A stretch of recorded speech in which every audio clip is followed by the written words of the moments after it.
Te hago dueña si atiendes en japonés. Te hago dueña del restaurante si atiendes en japonés, gritó Alejandro Montoya con una risa que cortaba el aire refinado del sakura dorado como cuchillo desafilado contra seda.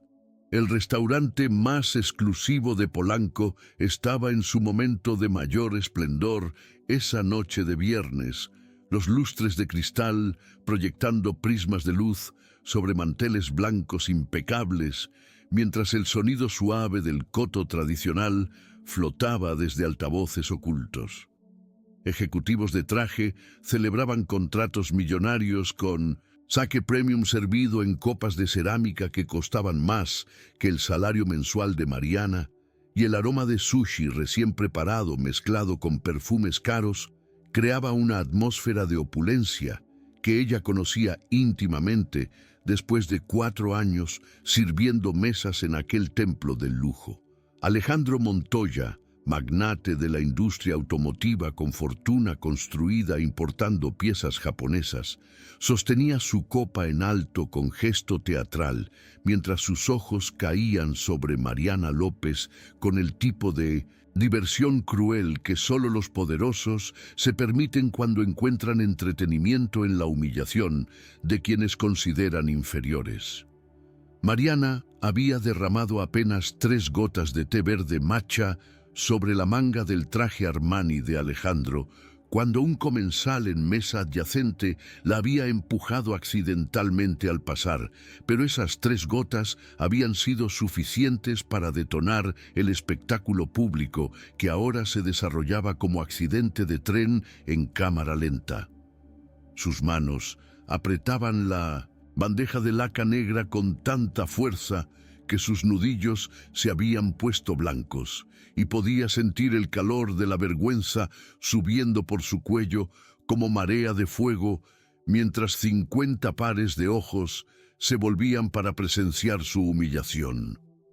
Los colegas de Alejandro en su mesa, hombres de edad similar, vestidos con relojes que costaban más que autos completos, estallaron en carcajadas sincronizadas que sonaban como ensayo de crueldad colectiva. Los teléfonos celulares se levantaron como insectos, luminosos, documentando el momento para la eternidad digital, porque en la era de redes sociales, ninguna humillación está completa sin audiencia virtual multiplicada por miles. El rostro de Mariana ardía con mezcla tóxica de humillación y rabia que conocía demasiado bien después de años siendo tratada como mobiliario humano decorativo en aquel espacio donde servía a personas que nunca habían aprendido su nombre a pesar de verla 5 noches por semana. Podía escuchar las risas sofocadas de otros comensales, sentir el peso de miradas que la evaluaban y encontraban deficiente, experimentar esa sensación familiar de ser reducida a error en lugar de ser humana. ¿Cuántas veces en la vida nos convertimos en espectáculo para el entretenimiento de extraños que nunca consideran que llevamos universos completos dentro de cuerpos que ellos ven como descartables?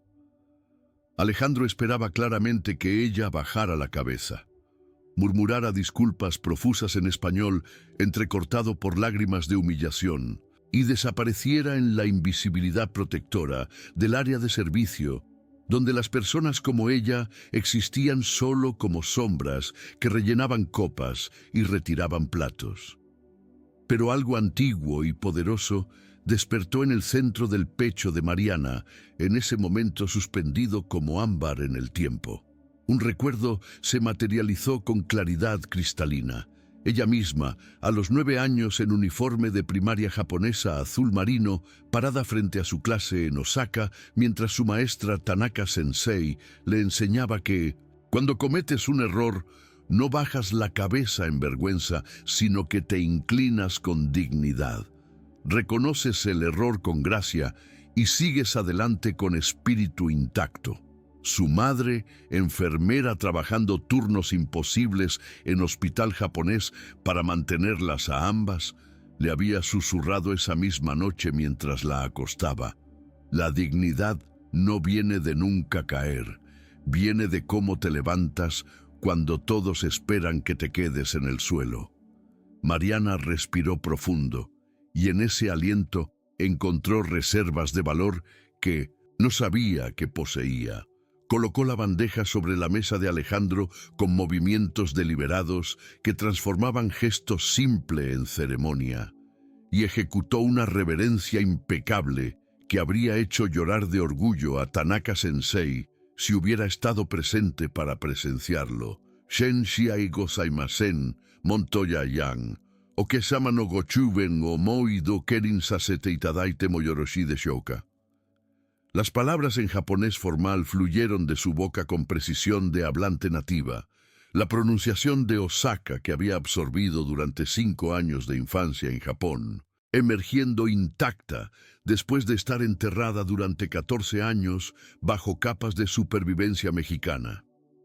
Había pedido disculpas con el nivel más alto de cortesía formal, dirigiéndose a él con el honorífico Sama reservado para clientes VIP, y preguntado si podía confirmar su pedido nuevamente con gramática keigo tan perfecta que cualquier profesor de japonés habría dado calificación máxima.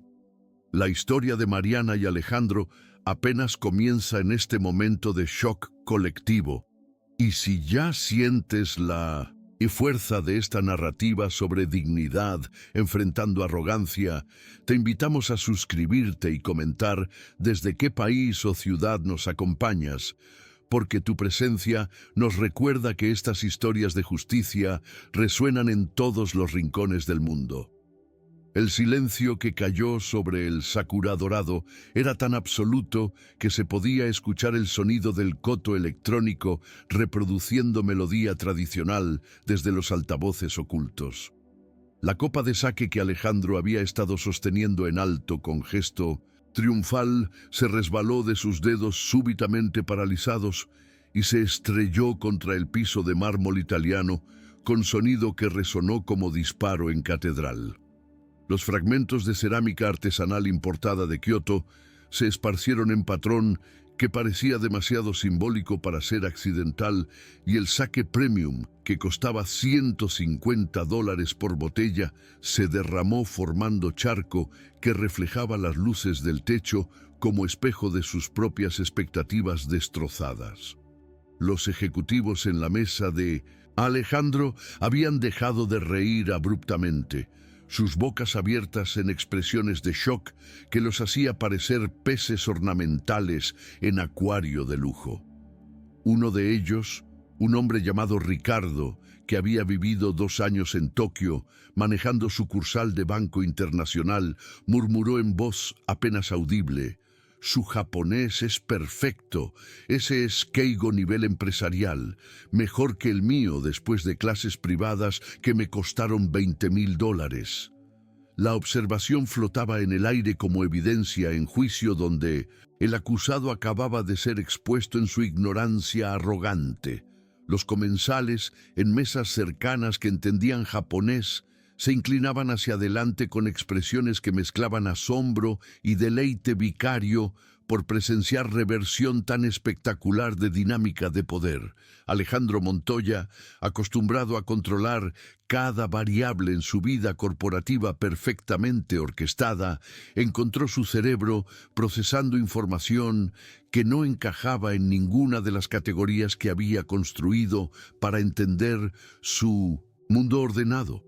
La mesera que había servido su mesa durante años, cuyo nombre completo nunca se había molestado en aprender, a pesar de ver su etiqueta identificadora cientos de veces, acababa de hablar en japonés formal avanzado que él mismo apenas podía comprender después de 15 años de viajes de negocios a Japón y cursos intensivos que le habían costado fortunas. La disonancia cognitiva era tan severa que por un momento su mente simplemente se negó a procesar la realidad, buscando desesperadamente alguna explicación que preservara su narrativa de superioridad.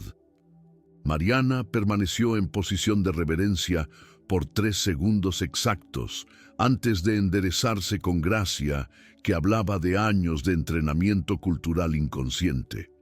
Y cuando sus ojos se encontraron con los de Alejandro, él vio algo en esa mirada café oscuro que lo perturbó más profundamente que cualquier negociación comercial fallida. Dignidad absoluta sin rastro de disculpa por existir. Ella no estaba triunfando sobre él con arrogancia vengativa, simplemente estaba reclamando espacio que siempre había sido suyo, pero que el mundo le había negado basándose en uniforme y circunstancias económicas. En ese momento, Alejandro Montoya supo con certeza helada que acababa de cometer error catastrófico cuyas consecuencias apenas comenzaban a materializarse, y que la mujer parada frente a él, con bandeja en manos y universos guardados detrás de ojos calmados, sería la persona que le enseñaría lecciones que su dinero nunca pudo comprar. Para cuando Mariana terminó su turno esa noche a las 11:30, el video del incidente había explotado en todas las plataformas de redes sociales con la velocidad viral que solo las historias de justicia inesperada logran alcanzar. Alguien en el restaurante, probablemente uno de los comensales jóvenes que había grabado todo en su teléfono celular, había subido el clip completo con subtítulos en español explicando exactamente qué había dicho Mariana en japonés. El hashtag La Mesera, que habló japonés, se convirtió en tendencia nacional en menos de 3 horas, y para la medianoche había cruzado fronteras, llegando incluso a Twitter japonés, donde Mekishiko no Weitoresu aparecía en las tendencias de Tokio, con miles de usuarios nipones expresando admiración por su dominio del idioma e indignación por la arrogancia del empresario. Mariana caminaba por las calles apenas iluminadas de su colonia en Iztacalco, demasiado exhausta física y emocionalmente para procesar completamente lo que había ocurrido. El viaje en metro desde Polanco había sido surreal, con varios pasajeros reconociéndola del video viral. Llegó a su departamento de 2 habitaciones después de medianoche, donde encontró a sus 3 hermanos menores todavía despiertos, esperándola con teléfono de uno de ellos reproduciendo el video en bucle. Carlos, de 16 años, Ana, de 14, y Miguel, de 11, la miraban con expresiones que mezclaban orgullo fraternal explosivo con preocupación sobre qué consecuencias vendrían. «Mariana, eres famosa», gritó Miguel saltando del sofá desgastado para abrazarla con fuerza de quien intenta anclar a alguien que teme esté a punto de flotar hacia destino incierto. «Todo el mundo está compartiendo tu video.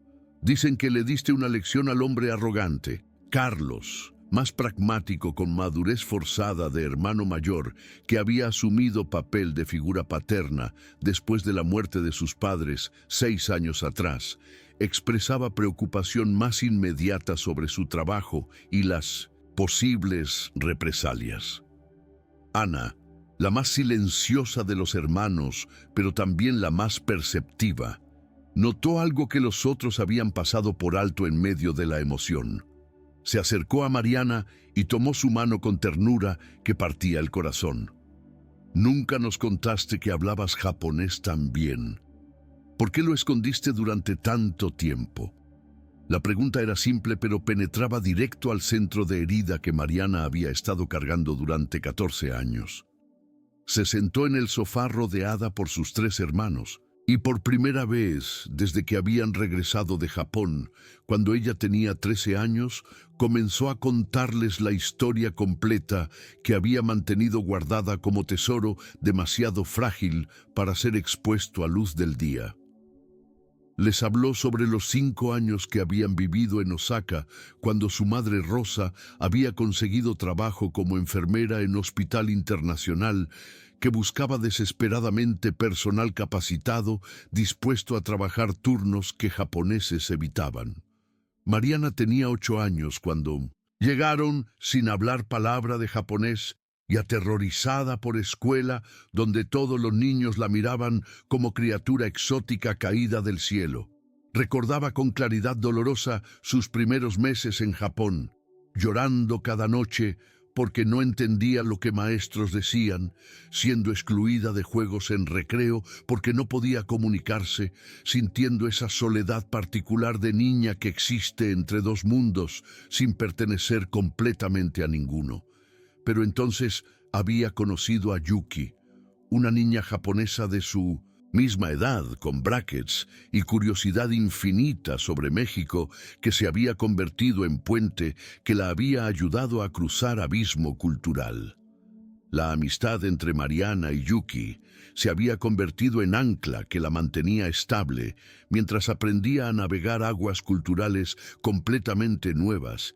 Y en 2 años, Mariana hablaba japonés con fluidez que sorprendía incluso a maestros acostumbrados a ver niños inmigrantes luchar con el idioma durante años completos. Su sensei favorita, Tanaka-san, mujer de 1960 años con cabello gris recogido en moño perfecto, le había enseñado no solo gramática, sino filosofía detrás del lenguaje. Mariana recordaba vívidamente las tardes, después de clases, cuando Tanaka-sensei la invitaba a quedarse y practicar caligrafía. El olor a tinta sumi llenando el aula vacía, mientras ella trazaba caracteres kanji con pincel que temblaba en su mano infantil. La maestra le había explicado que cada trazo tenía que ser deliberado, que la belleza del japonés estaba en la precisión y el respeto incorporados en cada forma de expresión. Cuando Mariana preguntaba frustrada por qué había tantos niveles diferentes de cortesía, por qué no podían simplemente hablar de forma directa como en español, Tanaka-sensei le había respondido con paciencia infinita: el lenguaje es como ceremonia del té. No se trata solo de beber el té, sino de honrar a la persona con quien lo compartes a través de cada gesto cuidadoso. Así es el japonés. Cada palabra es acto de respeto o falta de él. Esas palabras resonaban ahora a través de 14 años, con claridad que hacía que Mariana sintiera presencia de su maestra como si estuviera sentada junto a ella en ese sofá desgastado. Esos 5 años en Japón se habían convertido en época dorada en memoria de Mariana, tiempo suspendido donde ella había sido simplemente niña, aprendiendo y creciendo sin el peso de pobreza y responsabilidad que la aplastaría después.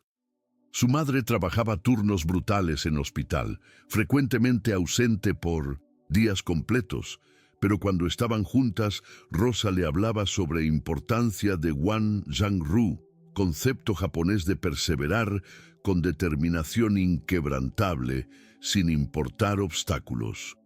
Les contaba historias sobre pacientes japoneses ancianos que habían sobrevivido guerra y reconstruido país desde cenizas, que le habían enseñado que dignidad no viene de circunstancias, sino de cómo enfrentas esas circunstancias con espíritu intacto. Mariana había absorbido esas lecciones junto con el idioma, internalizándolas tan profundamente que se habían vuelto parte de su estructura ósea. Pero entonces, cuando Mariana tenía 13 años y finalmente comenzaba a sentir que Osaka era su hogar, tanto como México lo había sido, su madre había sido diagnosticada con cáncer agresivo que requería tratamiento inmediato. El seguro médico japonés cubría tratamiento de Rosa, pero no el cuidado de hija menor sin familiares en país, y enfrentadas con posibilidad de separación durante meses de quimioterapia, habían tomado decisión desgarradora de regresar a México, donde tíos podían cuidar de Mariana, mientras Rosa peleaba contra enfermedad que eventualmente la mataría 2 años después. El regreso había sido trauma que Mariana nunca había procesado completamente, arrancada de escuela, donde finalmente había encontrado pertenencia, separada de Yuki, quien había llorado durante semanas, forzada a dejar atrás idioma y cultura que se habían convertido en hogar de su corazón. En México, Mariana había descubierto rápidamente que su japonés fluido era curiosidad más que habilidad valorada, especialmente viniendo de niña pobre, de colonia popular, sin conexiones que pudieran convertir ese talento en oportunidad económica.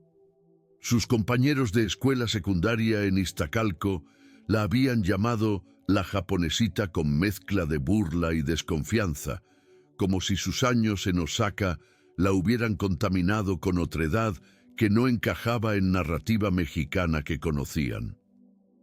Después de meses de ser tratada como bicho raro por algo que había considerado tesoro, Mariana había comenzado a esconder su japonés como secreto vergonzoso, hablándolo solo en soledad de su habitación cuando extrañaba desesperadamente calles de Osaka y aroma de takoyaki en festivales de verano, y sensación de pertenecer al lugar que la había aceptado completamente durante tiempo demasiado breve.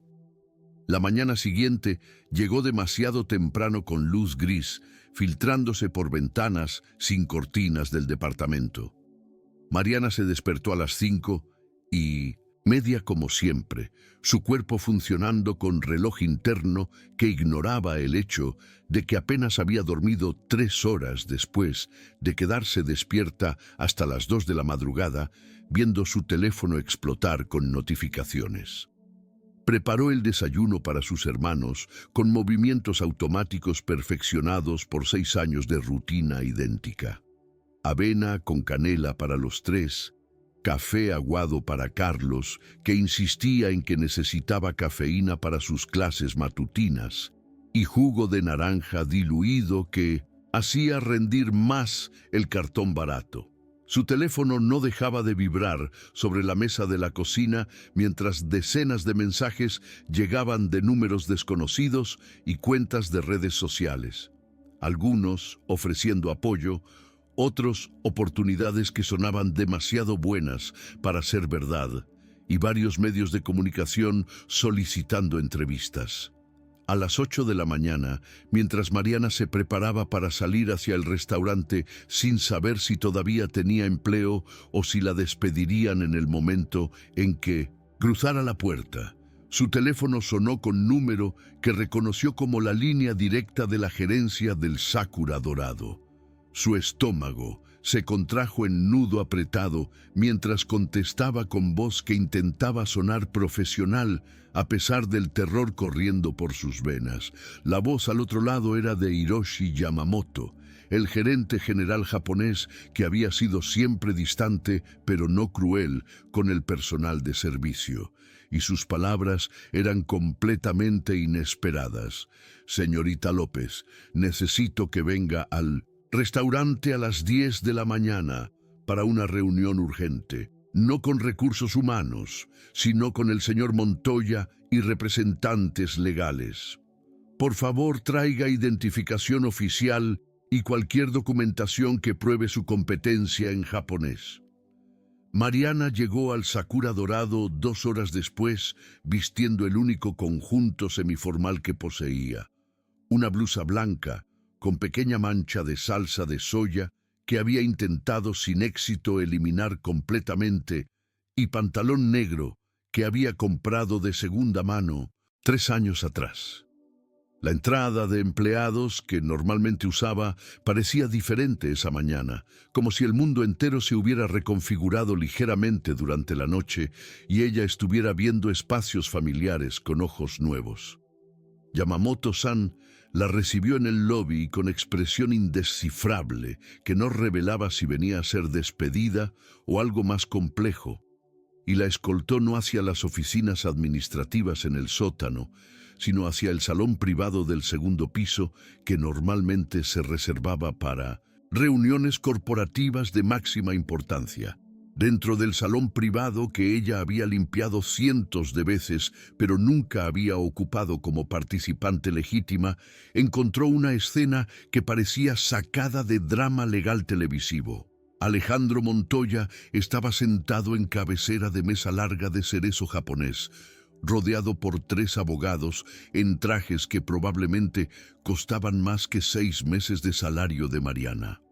Al otro lado de la mesa, había dos hombres japoneses de mediana edad, vestidos con trajes oscuros idénticos que ella reconoció vagamente de fotografías en el lobby. Eran representantes de Sakura Corporation, la empresa matriz japonesa que poseía participación minoritaria pero significativa en el restaurante.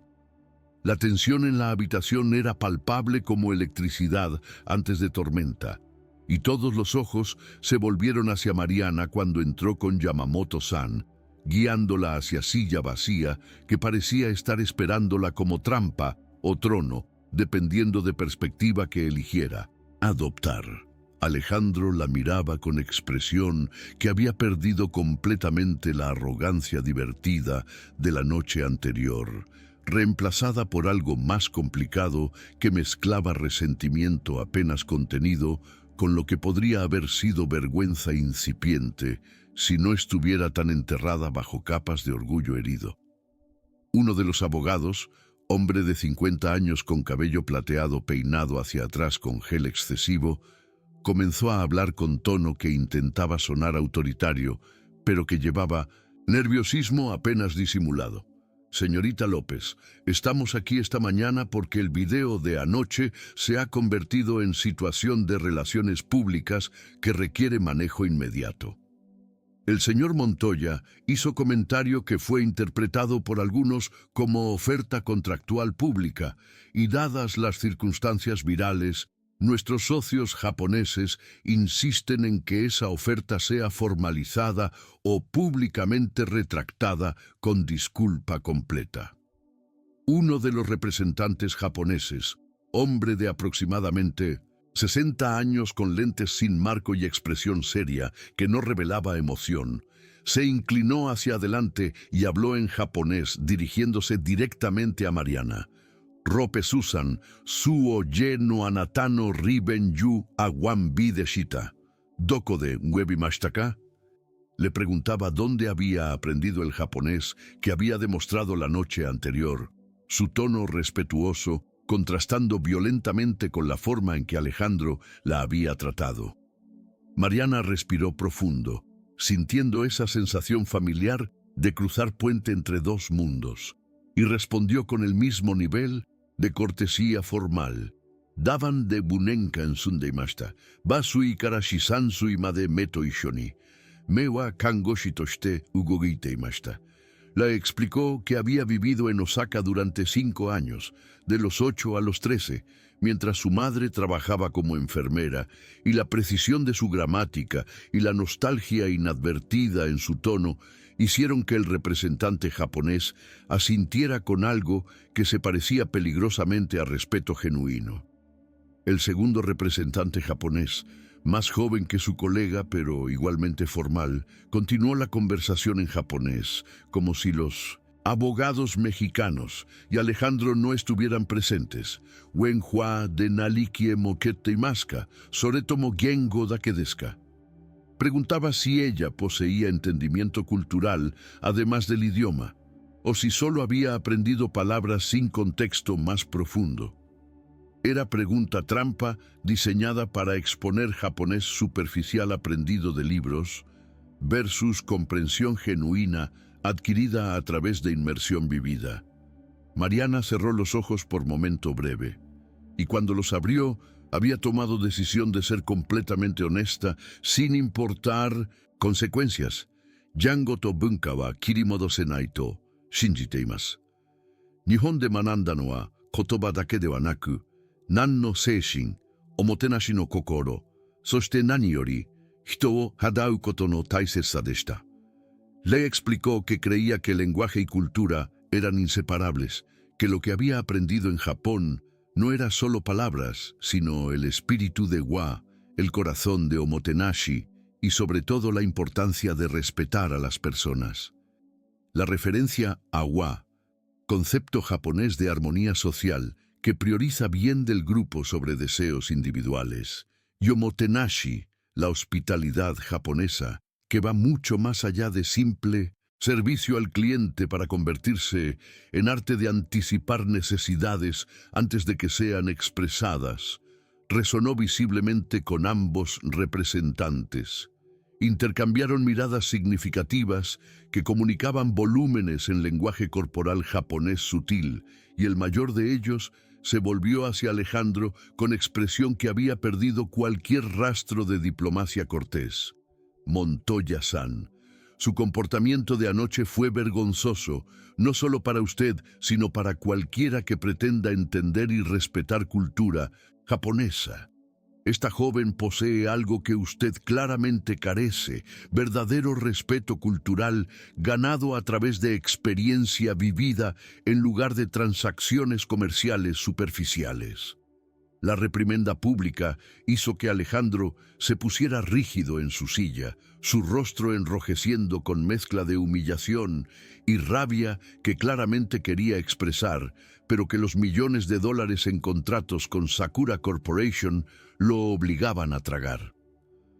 Los abogados intercambiaban miradas nerviosas mientras calculaban cómo minimizar daño a reputación de su cliente sin antagonizar más a socios japoneses cuyo disgusto era cada vez más evidente. El abogado principal carraspeó incómodo y retomó control de conversación en español.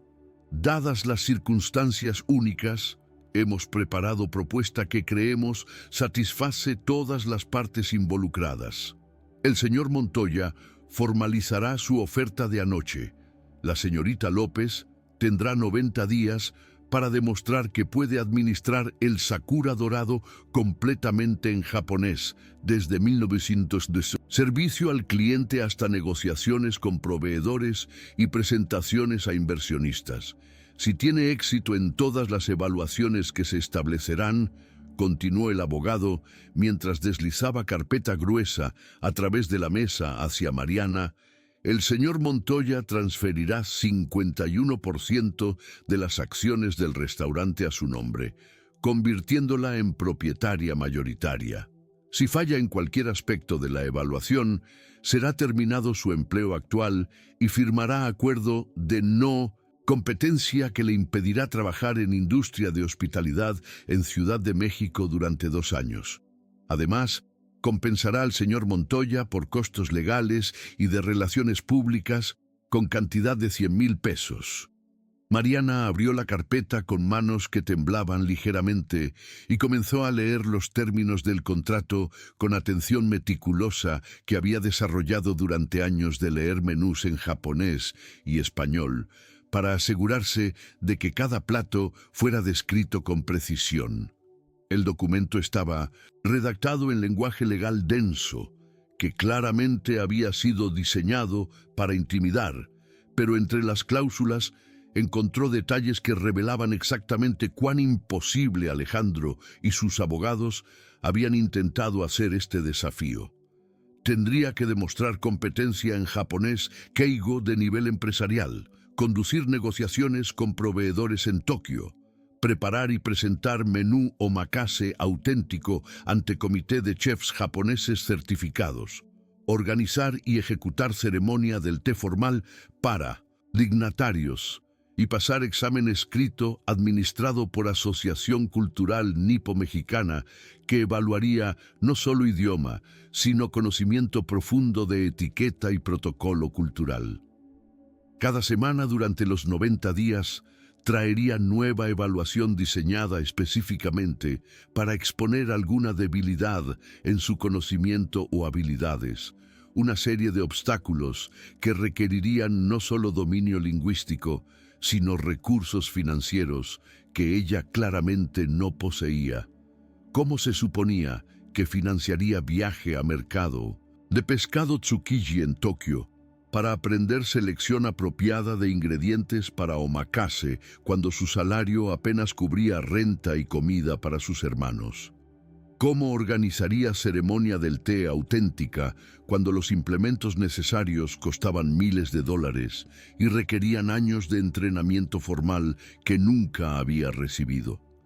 El contrato era trampa elaborada disfrazada de oportunidad, diseñado para permitir que Alejandro cumpliera técnicamente su promesa pública mientras garantizaba que ella fallara espectacularmente, Pero mientras Mariana leía esas cláusulas imposibles, algo extraño sucedió en su memoria.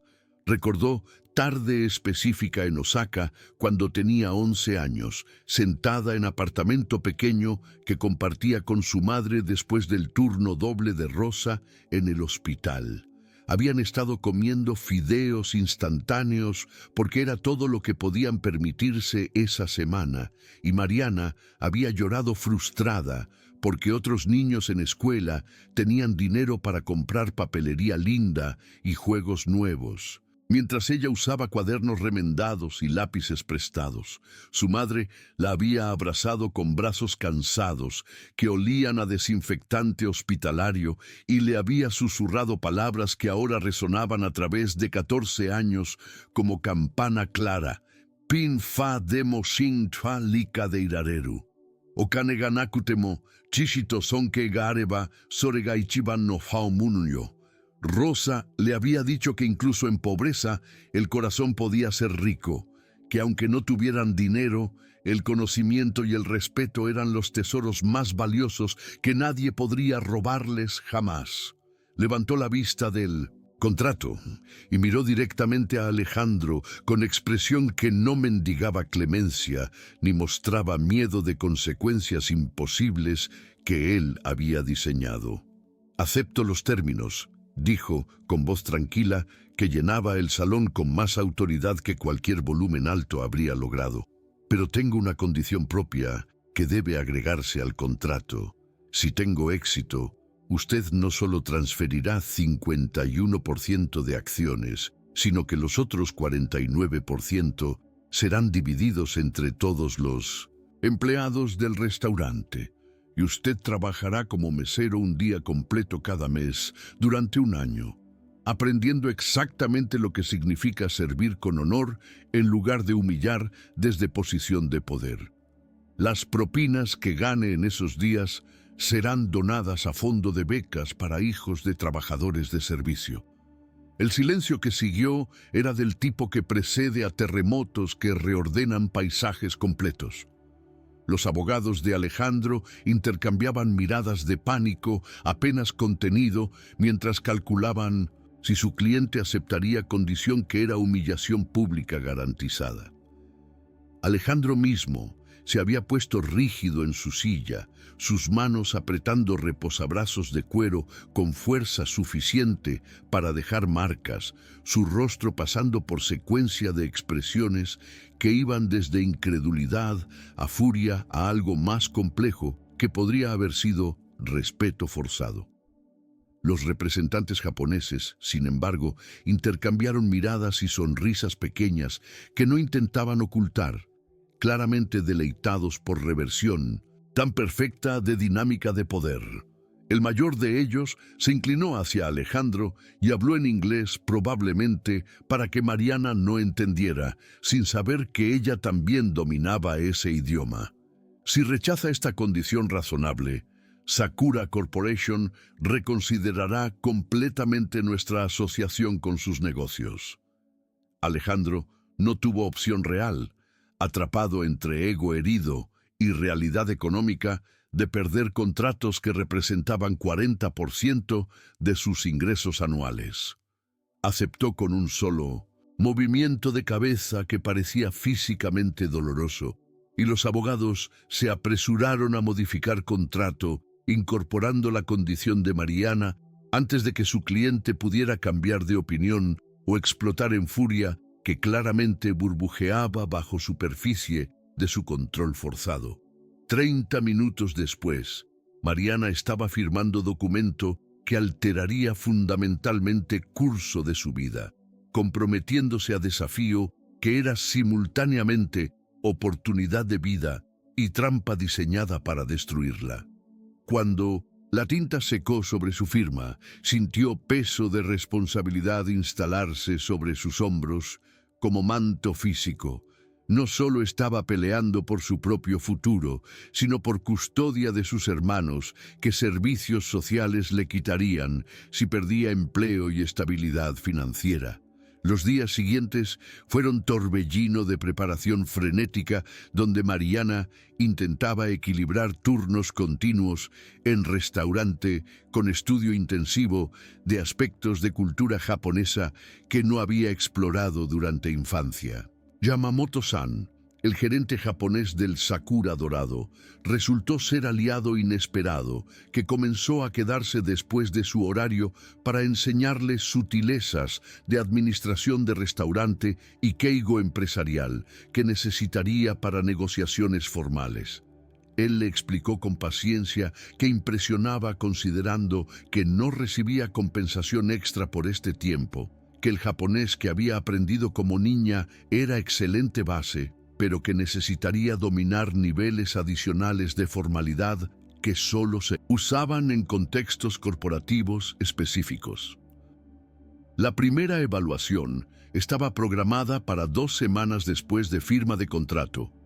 Ella tendría que atender mesa privada de 6 ejecutivos japoneses visitando México para explorar oportunidades de inversión, tomando pedidos y respondiendo preguntas sobre menú completamente en japonés formal, sin cometer un solo error de protocolo o gramática.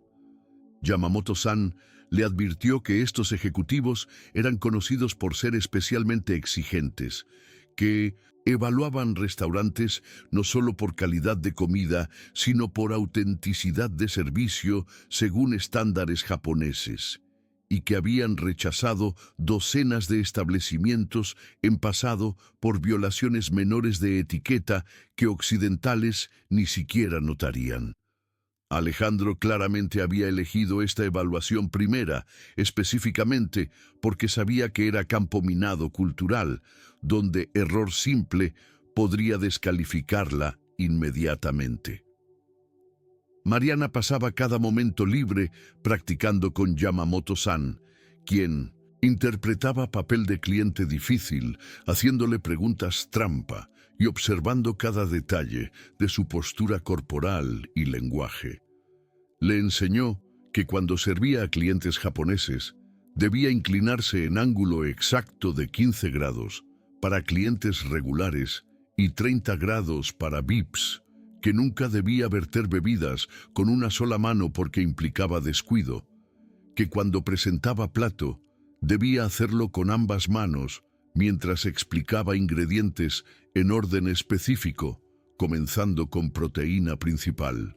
Cada noche regresaba a departamento con cerebro saturado de reglas y excepciones, y sus hermanos la encontraban practicando reverencias frente a espejo y recitando descripciones de menú hasta que palabras perdían significado y se convertían en sonidos puros. La noche de la primera evaluación llegó con luna llena colgando sobre Ciudad de México como ojo vigilante, testificando el momento que determinaría si el desafío de Mariana era posible o simplemente crueldad elaborada. Los 6 ejecutivos japoneses llegaron exactamente a las 7 de la noche en 2 autos negros idénticos, su puntualidad perfecta validando todo lo que Yamamoto-san le había enseñado sobre la importancia que la cultura japonesa otorgaba al respeto del tiempo. Mariana los recibió en entrada privada del restaurante, vistiendo kimono prestado por comunidad nipo-mexicana que se había enterado de su historia y había decidido apoyarla silenciosamente. La tela de seda azul marino con diseño discreto de flores de cerezo, apropiado para ocasión formal, pero no ostentoso. Ejecutó reverencia de 30 grados exactos mientras pronunciaba palabras de bienvenida que había practicado 1000 veces. Iratsu shiyaimase. Benri ayukoso oyeshi kudasaimashita. Los ejecutivos respondieron con reverencias medidas y expresiones neutrales, que no revelaban si estaban impresionados o escépticos de la mesera mexicana que pretendía entender su cultura lo suficientemente bien como para servirles apropiadamente. El líder del grupo, hombre de aproximadamente 55 años con cabello gris impecablemente peinado y traje que probablemente costaba más que 3 meses del antiguo salario de Mariana, se presentó como Tanaka-san de Corporación Automotriz con sede en Nagoya. El nombre la golpeó como ola de nostalgia porque había sido también el apellido de su maestra favorita en Osaka y por momento tuvo que luchar contra recuerdos que amenazaban con desestabilizar su concentración perfecta que necesitaba para próximas 2 horas. Mariana los guió hacia salón privado que había sido preparado según especificaciones exactas que Yamamoto-san había supervisado personalmente, con tatami importado cubriendo suelo y mesa baja estilo tradicional rodeada de cojines sabutón. Cada detalle había sido considerado con meticulosidad que bordeaba obsesión.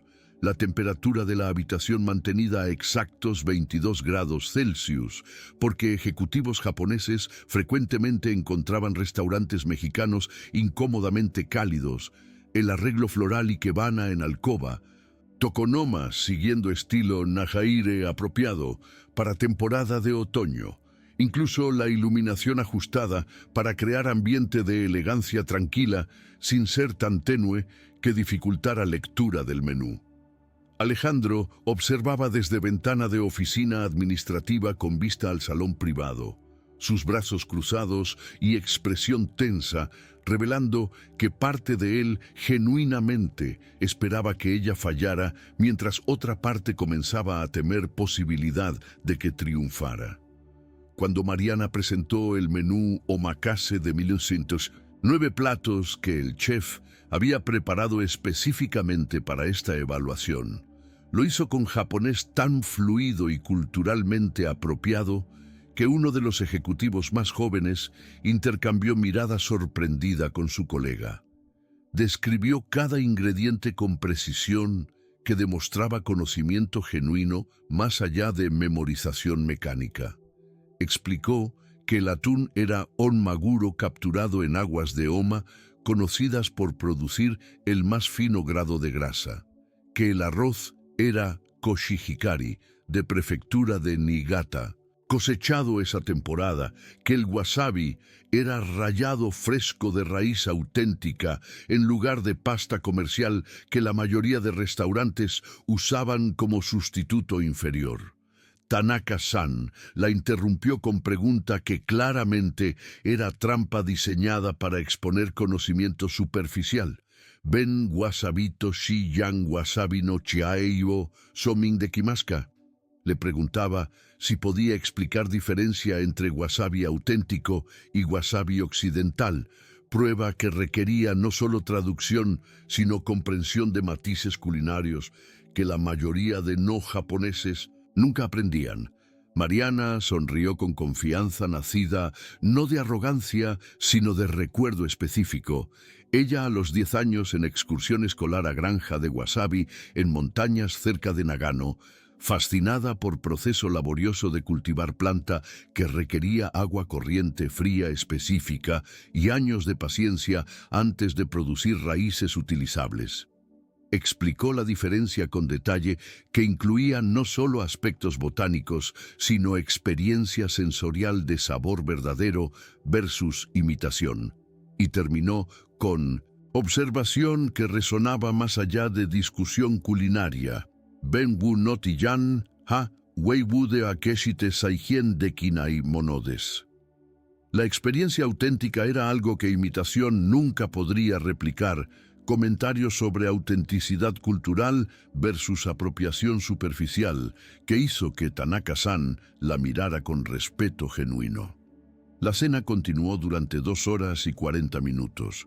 Cada plato presentado con precisión ceremonial, mientras Mariana navegaba conversación que oscilaba entre temas de negocios, cultura y observaciones personales que ejecutivos compartían cuando Sake Premium comenzaba a soltar sus lenguas típicamente reservadas.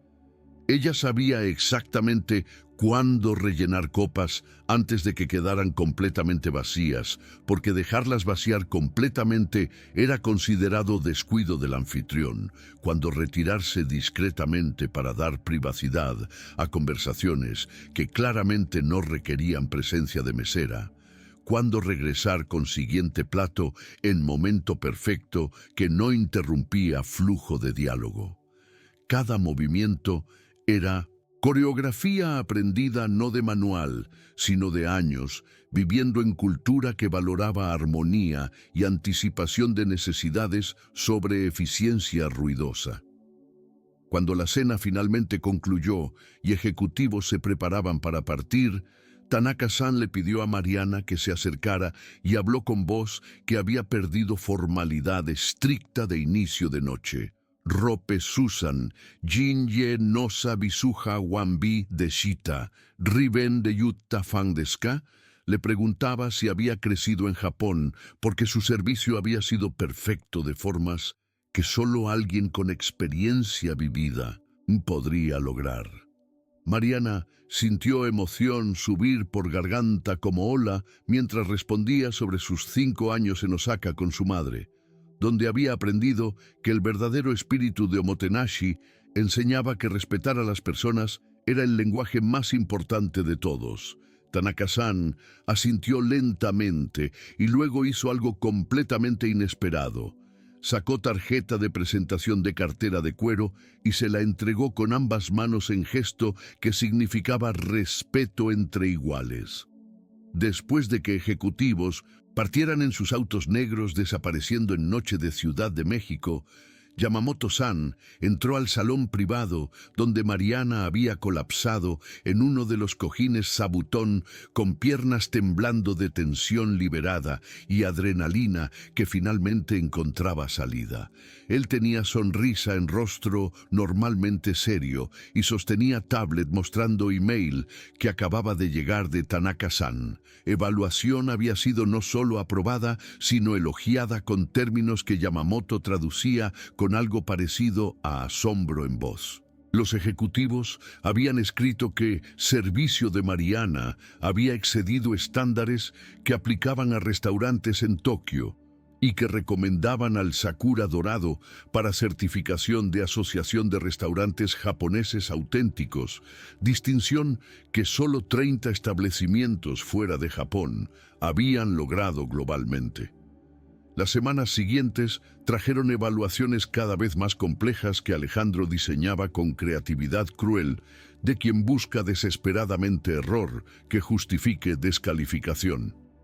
La segunda prueba requería que Mariana negociara por videoconferencia con 3 proveedores diferentes en Tokio, comprando ingredientes especializados para menú de temporada mientras permanecía dentro de presupuesto específico y sin cometer errores de protocolo empresarial que pudieran ofender a vendedores japoneses conocidos por cortar relaciones con clientes que mostraban falta de respeto, incluso mínima.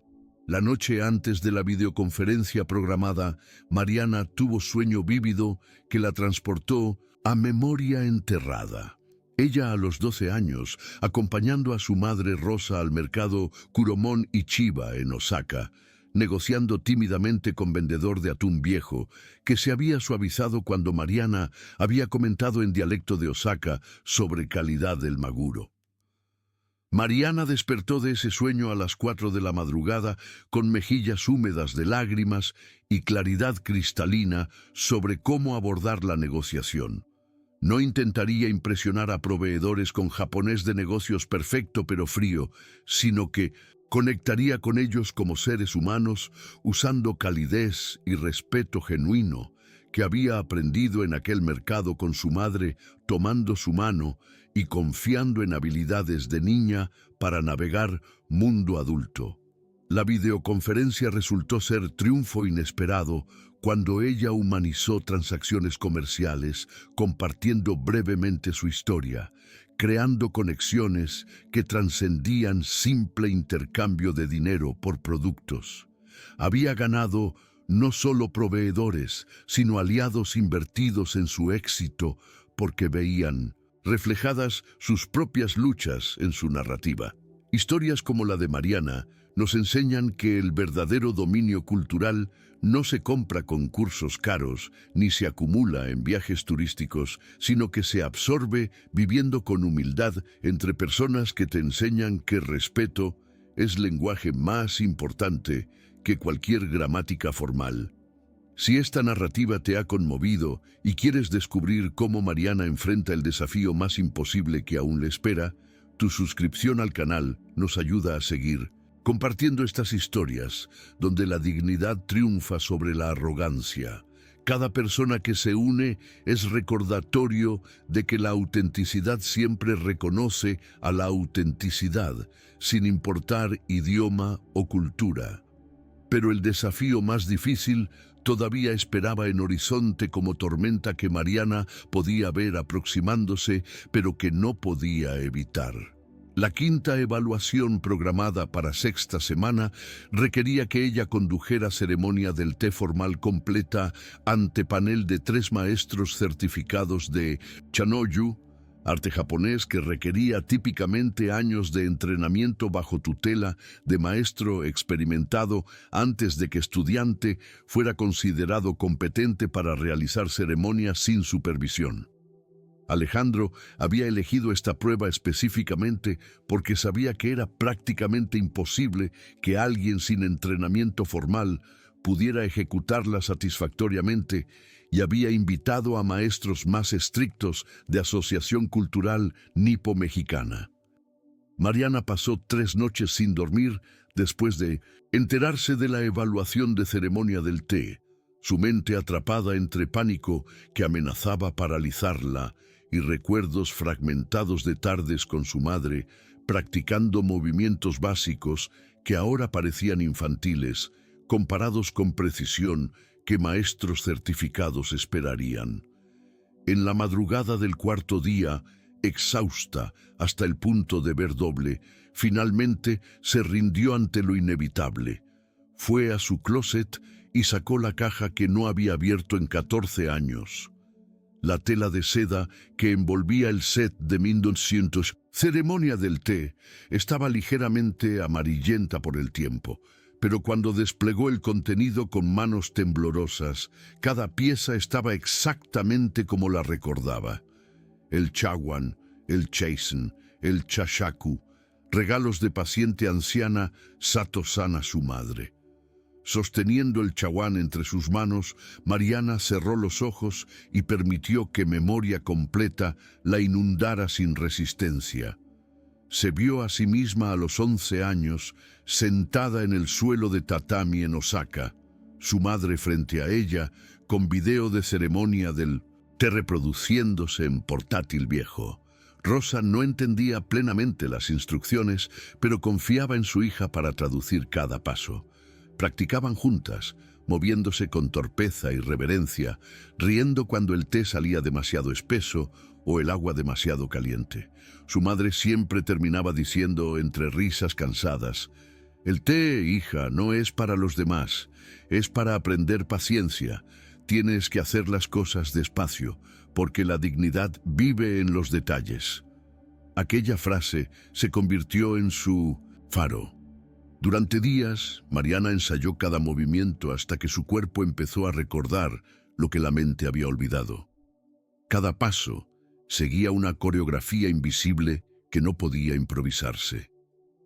Yamamoto-san la visitaba al final de cada turno, corrigiendo posturas, inclinaciones, la forma exacta en que debía girar el cucharón de bambú sin salpicar. Cuando ya no podía practicar más, se sentaba frente al altar que había improvisado con una vela y la foto de su madre, repitiendo en voz baja las palabras de Rosa, Wanzang-te, Gambate, persevera. La mañana de la evaluación amaneció serena. Mariana llegó al restaurante antes del amanecer, decidida a limpiar ella misma la sala donde ofrecería el té. Cada trapo, cada movimiento de limpieza se convirtió en oración silenciosa por el alma de su madre. Cuando los maestros llegaron, Kimura Sensei, Sato Sensei y Nakamura Sensei, Ella los recibió con reverencia de 45 grados, invitándolos a cruzar el umbral con frase que decía tanto en forma como en espíritu. Dousoshin o lo chichoquete oririkudasai. Por favor, entren con el corazón en calma. La ceremonia comenzó. Los únicos sonidos fueron el murmullo del agua hirviendo y el roce del bambú contra la cerámica. Cada detalle estaba en armonía. El lento vertido del agua, la manera en que Mariana giraba el cuenco para mostrar el lado imperfecto, el saludo silencioso que ofrecía antes de entregar el té. No había trucos en sus movimientos, ninguna grandilocuencia, solo sinceridad. En ese silencio sagrado los tres maestros percibieron lo mismo. Aquello no era ejecución, era reverencia. Cuando Kimura-sensei dio el primer sorbo, cerró los ojos como si buscara rastros de alma en el sabor. Luego, colocó el cuenco con suavidad sobre la mesa tatami y sus palabras fueron apenas un susurro.